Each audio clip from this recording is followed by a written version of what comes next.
So you guys are about less than a week now from the start of this season. How excited are you guys for it, and maybe ready to get out there and stop practicing against yourselves? Yeah, it'll be exciting to play for someone else. We're kind of sick and tired of going at each other, but it'll be nice to see all like the tremendous like work we put in and see it like on the court for like entertainment purposes. No, it's always fun playing against different guys, different people. I think kind of getting like a routine. Obviously, it's been a very competitive couple of weeks these last couple of weeks and months leading up. We've been here since June, so it's gonna be a good experience playing against somebody else. Are you guys surprised to see yourselves picked to win the league first year in, with a lot of unknowns, I guess, around some of the newcomers? And how do you handle those expectations? Are you used to it?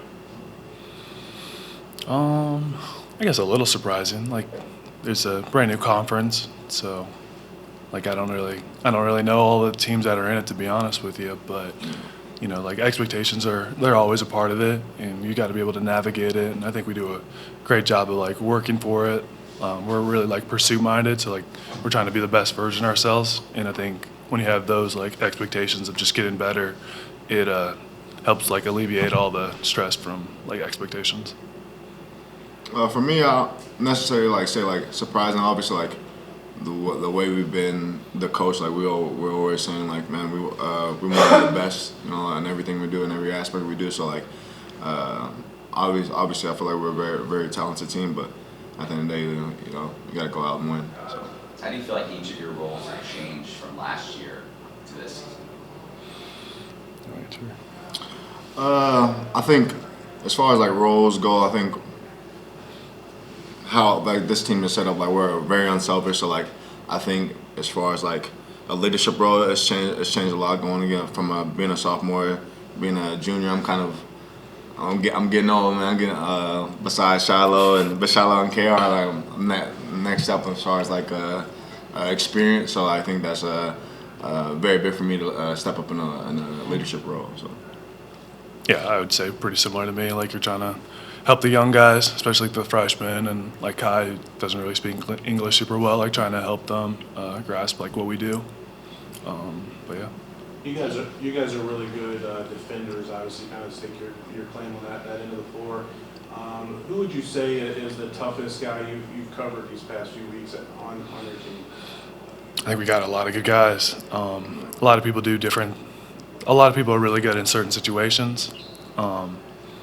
Like everyone has their own strengths, so you try to like limit those. But I'm not gonna like say a specific person, but a lot of people are really good. Obviously, when you got CP and Caden, very very smaller guards. I think probably at least for me personally, smaller guards are harder to guard because lower to the ground. Usually low man wins. Gotta guard them laterally. So like those probably give you the biggest problems. But it's also fun guarding them because iron sharpens iron. So I'm getting better and making them better at the same time. So. At this point, going into this season, how much do you guys feel that void of Darius MGE? Or is there enough time removed that chapter of the book is closed?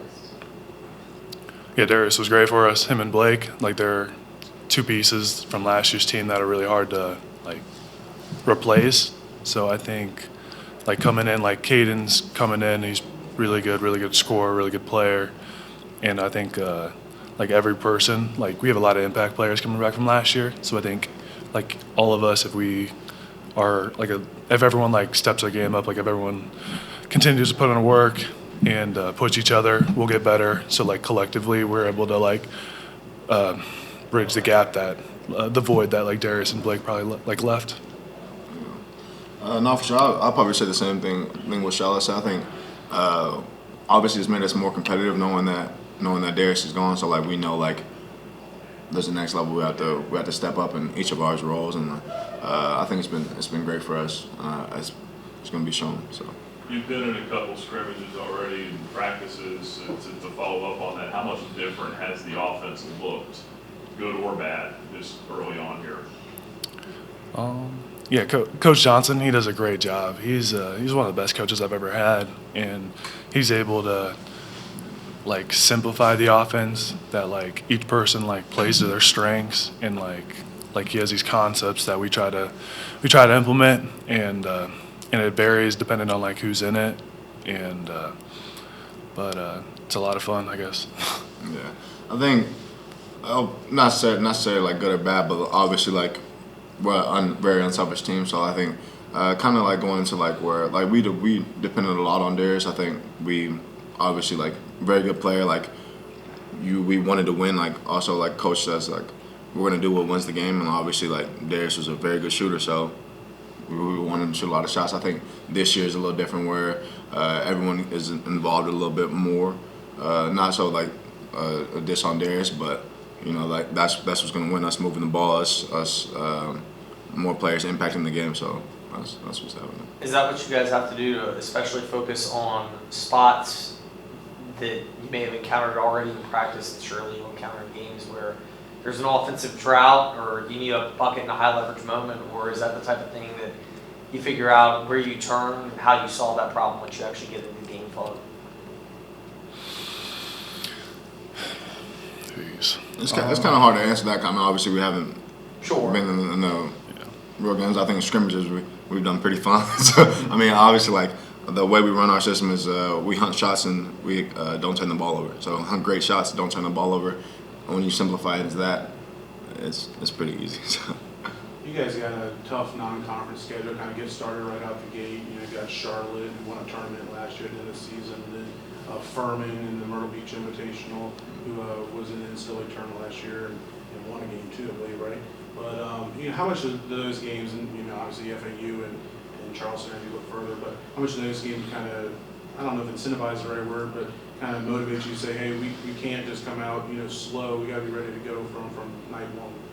Yeah, we have a very tough schedule. Like, if we're not locked in, and if we don't execute what we need to do, and we got to be able to go out and practice and get better continuously. Because if we don't, then we're liable to lose a couple early, which is tough. Like when you play good teams, you have to play well to win. So. I mean, obviously it's great when you're playing against good competition. I think you rise to that occasion. I think there's only two ways you can do. You can either rise or fall, and I think we do a very good job. I think so it's made us more competitive in practices. So I think we'll be ready for it. Is there a certain trip you're looking forward to? I mean, I know you guys don't get to usually spend a whole lot of time in these towns, but anyone on the schedule that you're kind of looking forward to? I'd say Utah Valley because after that I get to go home for Christmas. So. Yeah. I think obviously like you said, the Myrtle Beach tournament that's going to be fun. A lot of competition. I think got a lot of families going out there, so I think that's always fun going on trips like that. So. How close is Sam Houston to your own? Texas is huge, so it's still about 6.5 hours.